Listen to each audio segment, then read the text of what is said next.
تیری سنتوں پہ چل کر میری روح جب نکل کر چلے تم گلے لگانا مدنی مدینے والے مدنی مدینے والے۔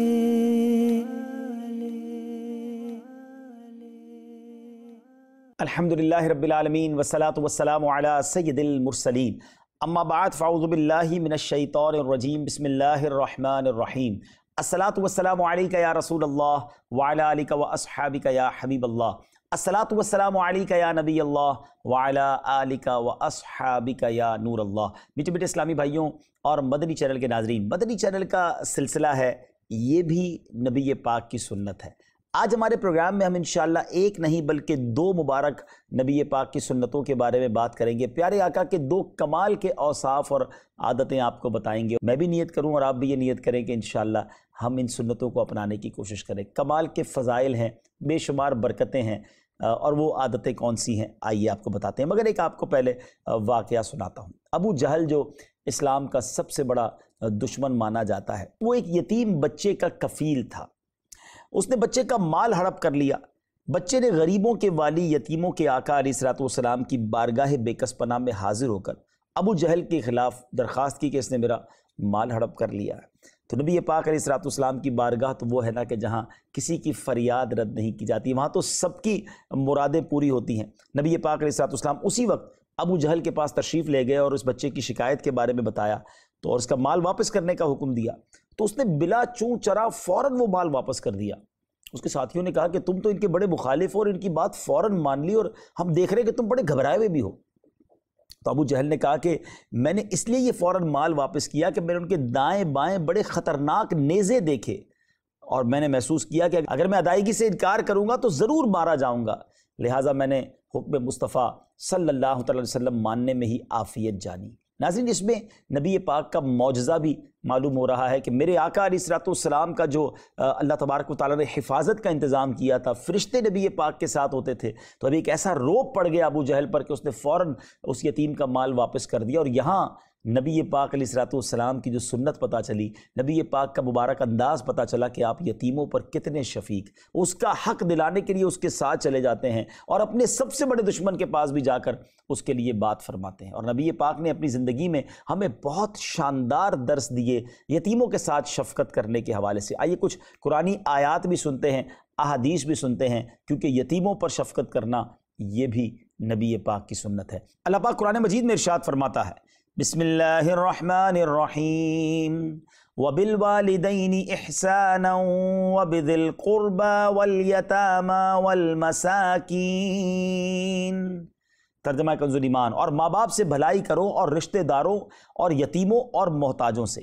ایک اور جگہ اللہ تعالیٰ قرآن پاک میں ارشاد فرماتا ہے، بسم اللہ الرحمن الرحیم، قل ما انفقتم من خیر فللوالدین والاقربین والیتامی والمساکین وابن السبیل وما تفعلوا من خیر فإن اللہ بہ علیم۔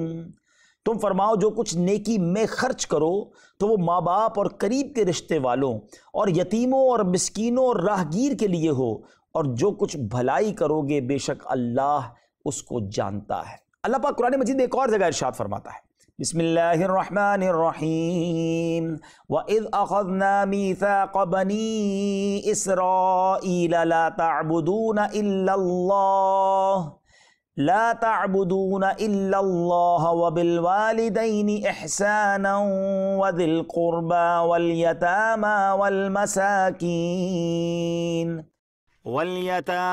وَالْمَسَاكِينِ وَقُولُوا لِلنَّاسِ حُسْنًا وَأَقِيمُوا الصَّلَاةَ وَآتُوا الزَّكَاةَ۔ ترجمہ، اور جب ہم نے بنی اسرائیل سے عہد لیا کہ اللہ عز و جل کے سوا کسی کو نہ پوجنا، اور ماں باپ اور رشتے والوں اور یتیموں اور مسکینوں کے ساتھ بھلائی کرنا، اور نماز قائم کرو اور زکوٰۃ دو۔ اللہ اکبر۔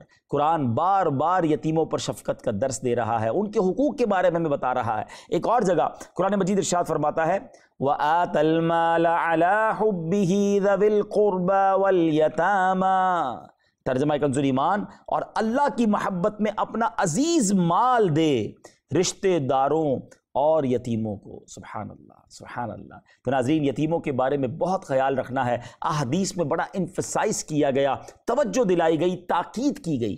نبی پاک کے ساتھ جنت کا ساتھ مل سکتا ہے اگر یتیموں کے ساتھ اچھا سلوک ہوگا، مگر یہاں تو حال برا ہے ناظرین۔ یتیموں کا مال کھا جاتے ہیں، ہڑپ کر جاتے ہیں، بتاتے بھی نہیں ہیں ان غریبوں کو کہ تمہارے والد اور گھر والوں نے کتنا مال چھوڑا تھا۔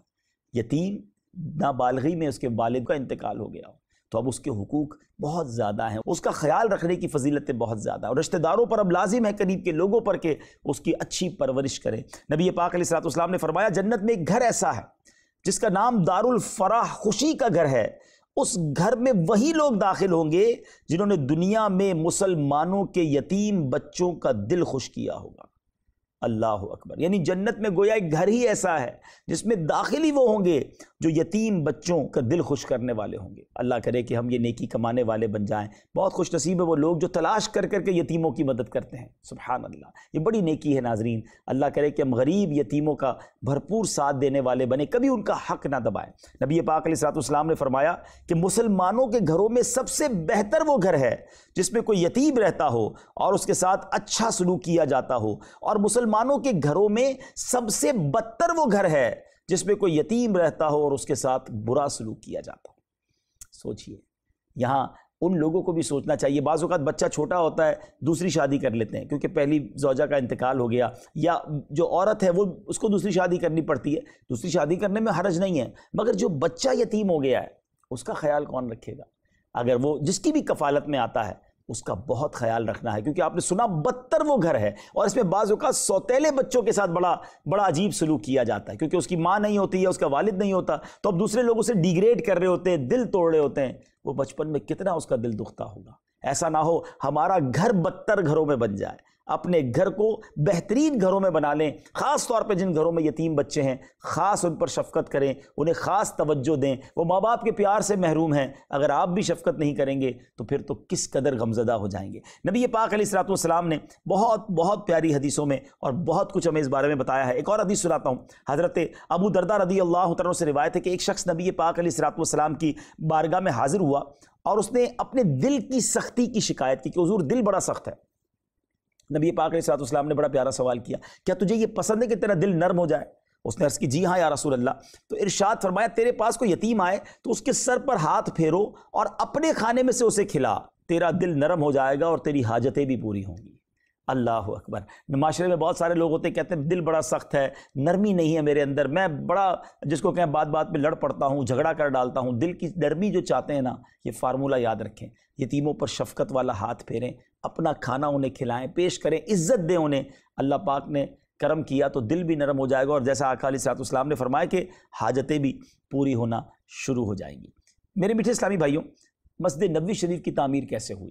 مدینہ پاک میں کوئی ایسی جگہ نہیں تھی جہاں مسلمان نماز پڑھ سکے۔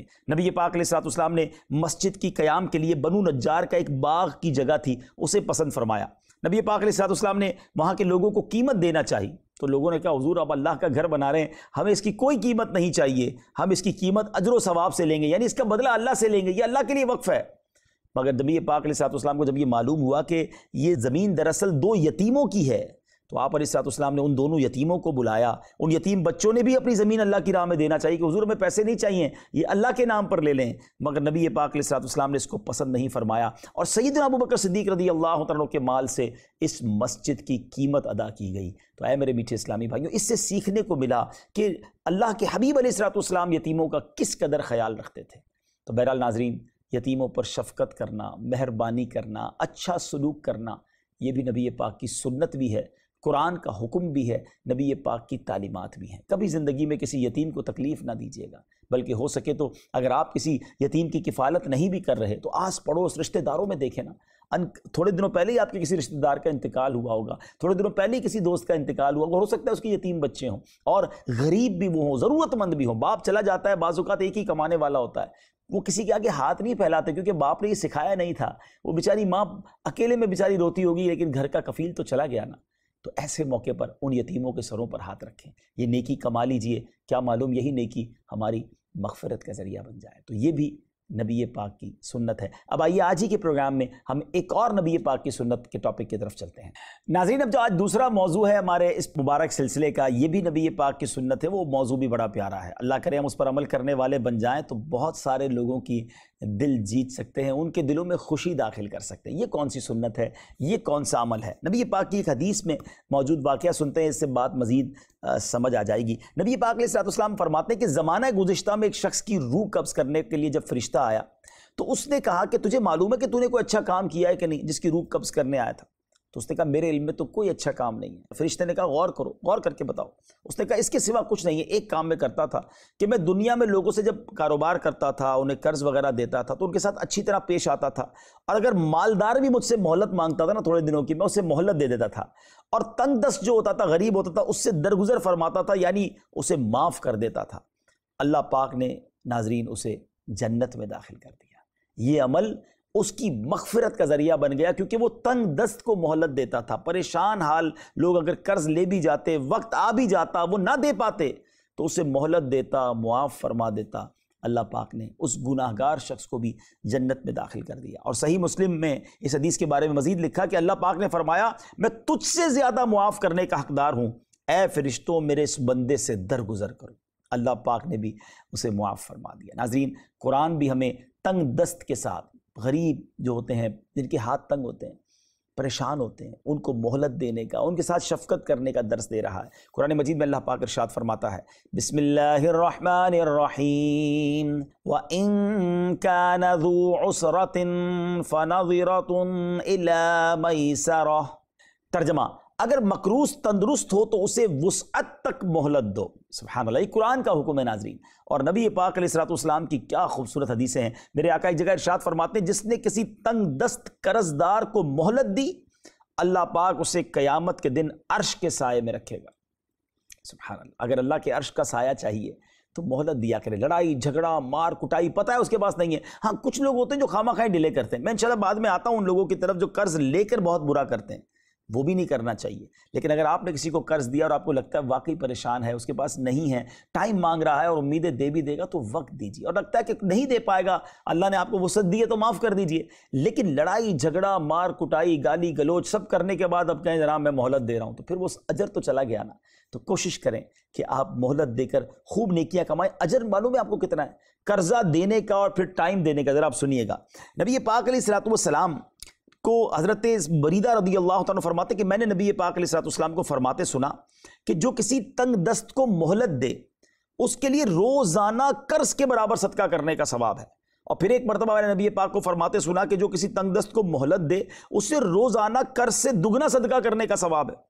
تو میں نے عرض کی حضور پہلے میں نے آپ سے یہ سنا کہ ایک صدقہ روزانہ اتنا صدقہ کرنے کا ثواب، ایک جگہ میں نے سنا کہ ڈبل صدقہ کرنے کا ثواب، تو اس میں کیا وجہ ہے؟ تو نبی پاک علیہ السلام نے فرمایا کہ روزانہ قرض کے برابر صدقہ کرنے کا ثواب ادائیگی کا وقت آنے سے پہلے ہے، اور جب ادائیگی کا وقت آ پہنچے اور پھر وہ مقروض کو مزید مہلت دے تو اس کے لیے روزانہ قرض سے دگنا صدقہ کرنے کا ثواب ہے۔ اللہ اکبر۔ اب ذرا ناظرین میں اس کو اور آسان الفاظ میں سمجھاتا ہوں۔ کیا آپ میں سے ایسا کوئی ہے، مثال دیتا ہوں، کہ جو روزانہ 10,000 روپے صدقہ دے، یا اللہ نے جس کو نوازا ہے وہ روزانہ لاکھ روپے یا 10 لاکھ روپے صدقہ دے؟ تو بہت مشکل ہو جائے گا نا۔ لیکن اگر آپ کسی کو قرض دیتے ہیں نا، مثال دیتا ہوں، آپ نے کسی کو 10,000 روپے قرض دیا ایک مہینے کے لیے، آپ کو روزانہ 10,000 روپے صدقہ کرنے کا ثواب مل رہا ہے 30 دن تک، یعنی آپ نے ایک مہینے میں 3 لاکھ روپے صدقہ کر دیا، واپس آپ کو 10,000 بھی مل گئے، 3 لاکھ صدقہ کرنے کا ثواب بھی مل گیا۔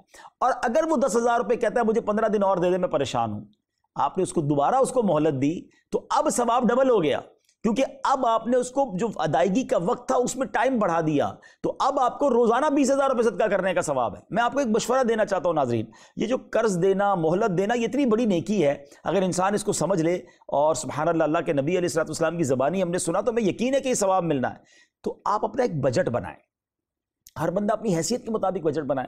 جو غریب ہے وہ 5,000 روپے کا بجٹ بنا لے کہ یار 5,000 روپے میں قرض دیا کروں گا اور پھر مہلت بھی دیا کروں گا، مجھے روز 5,000 روپے صدقہ کرنے کا ثواب ملے گا، جب وقت آ جائے تو لے لیں۔ ایسے ہی بندے کو دیں جو پیسے واپس دے۔ یہ بھی پرابلم ہے کہ قرضہ دیتے ہیں لوگ واپس ہی نہیں دیتے، وہ ایک الگ ٹاپک ہے۔ لیکن آپ اگر کسی جاننے والے کو، رشتہ دار کو، یا کسی اپنے ملازم کو ہی قرضہ دے رہے، پتہ ہے تنخواہ اس کی آنی میرے پاس ہی ہے، میں اس میں سے کاٹ لوں گا، اس غریب کا بھلا ہو جائے گا نا۔ لیکن آپ کو روز صدقہ کرنے کا ثواب، سبحان اللہ۔ تو آپ سوچیں جس کا جتنا بجٹ، کوئی 1,00,000 روپے بنا لے، کوئی 10 لاکھ بنا لے، کوئی 1 کروڑ بنا لے، جس کو جتنا اللہ نے نوازا ہے، یہ ایسا ثواب ہے کہ روز وہ رقم صدقہ کرنے کا آپ کو ثواب مل سکتا ہے۔ تو آپ چاہیں تو یہ نیکی کما سکتے ہیں، اور پھر تنگ دست جب اس کی ٹائم لیمٹ پوری ہو جائے، وہ آپ سے ٹائم مانگے تو پھر اسے تھوڑا اور وقت دیں تاکہ آپ کو روز ڈبل ثواب ملنا شروع ہو جائے۔ سبحان اللہ، سبحان اللہ۔ آگے سنتے ہیں، نبی پاک علیہ الصلوۃ والسلام نے فرمایا جو چاہے کہ اس کی دعا قبول کی جائے اور اس کی مشکل آسان فرمائی جائے تو اس کو چاہیے کہ تنگ دست پر آسانی کرے۔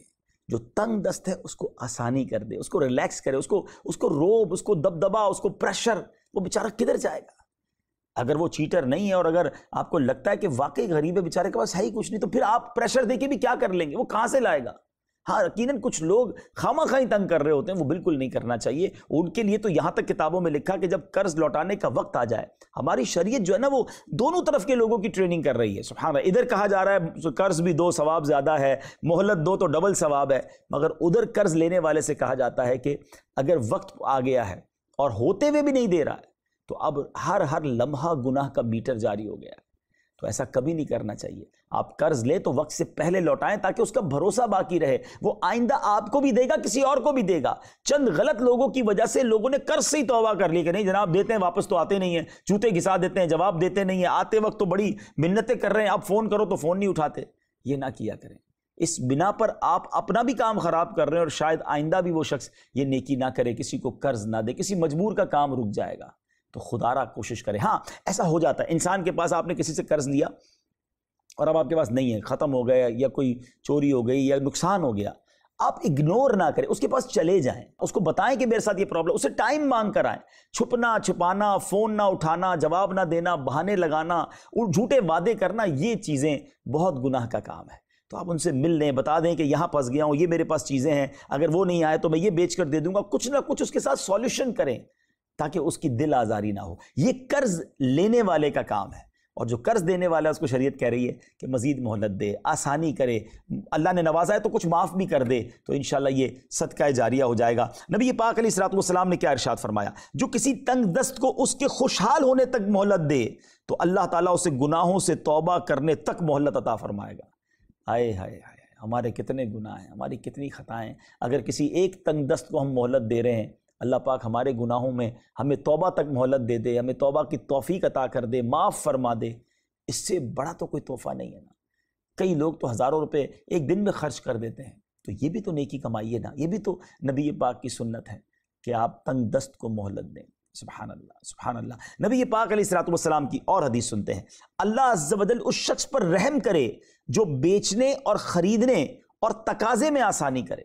تقاضا جو کر رہے ہوتے ہیں نا وصولی میں، بہت سختی، گالم گلوچ، پتہ نہیں کیا کیا ہو رہا ہوتا ہے، آسانی کرے، آسانی کرے، جہاں تک ہو سکتا ہے آسانی کریں۔ آپ رحم کریں گے آپ پر رحم ہوگا، آپ آسانی کریں گے آپ کے لیے آسانی کر دی جائے گی۔ سبحان اللہ۔ نبی پاک علیہ الصلوۃ والسلام کا ارشاد سنیے، اللہ عز و جل اس شخص پر رحمتیں کرے جو نرم ہو جب بیچے اور خریدے اور جب تقاضا کرے۔ اللہ رحم فرمائے اس پر کہ جو نرم ہوتا ہے، جو شفیق ہوتا ہے، جو مہربان ہوتا ہے۔ تو بہرحال ناظرین، تنگ دست کو مہلت دینا کیا بات ہے، اس کے تو اتنے فضائل ہیں۔ میں ایک اور واقعہ سناتا ہوں۔ حضرت ابو ہریرہ رضی اللہ تعالیٰ عنہ سے روایت ہے، نبی پاک علیہ الصلوۃ والسلام نے فرمایا، ایک شخص لوگوں کو قرض دیا کرتا تھا اور اپنے نوکر کو اس نے یہ کہہ رکھا تھا کہ جب تو کسی تنگ دست کے پاس جائے تقاضا کرنے تو اسے معاف کر دے، ہو سکتا ہے اللہ پاک ہم کو بھی معاف کر دے۔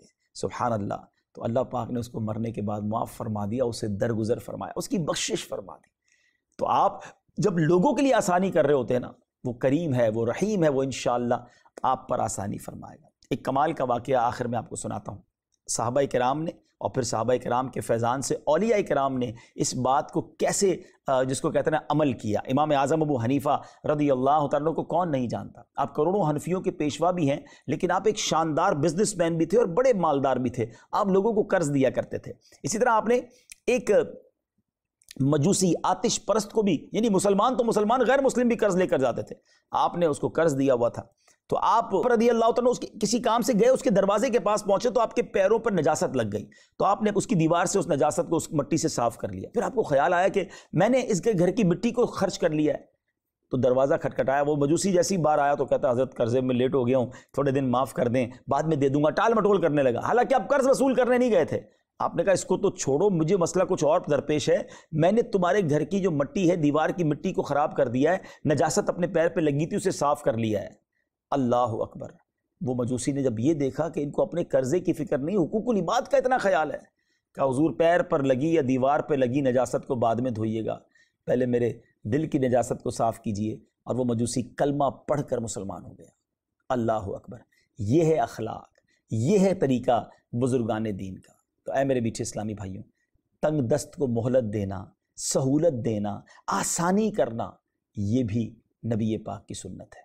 تو قرض دینے کی عادت ہونی چاہیے، بلا سود قرض دیں، خیر خواہی ہے مسلمان کے لیے قرض دیں، سود تو ویسے ہی حرام ہے، نفع کے لیے قرض نہ دیں، اللہ کی رضا کے لیے دیں۔ ہاں بے شک آپ گارنٹی میں کوئی اس کے ساتھ گارنٹی ایگریمنٹ کر لیں، دو گارنٹر دیکھ لیں، اہتمام پورا کریں کہ آپ کے پیسے چلے نہ جائیں، لیکن قرض کی ترکیب ہونی چاہیے، میرے مال کا تھوڑا حصہ قرض میں لگتا رہے تاکہ مجھے روز اجر ملتا رہے، اللہ مجھ پر بھی آسانی کرے، اور پھر تھوڑی سی مہلت بھی دیا کریں، تو انشاءاللہ اس کی خوب برکتیں حاصل ہوں گی، اور اس سے دل نرم ہو جائے گا، مسلمانوں کی خیر خواہی کا جذبہ بیدار ہوگا۔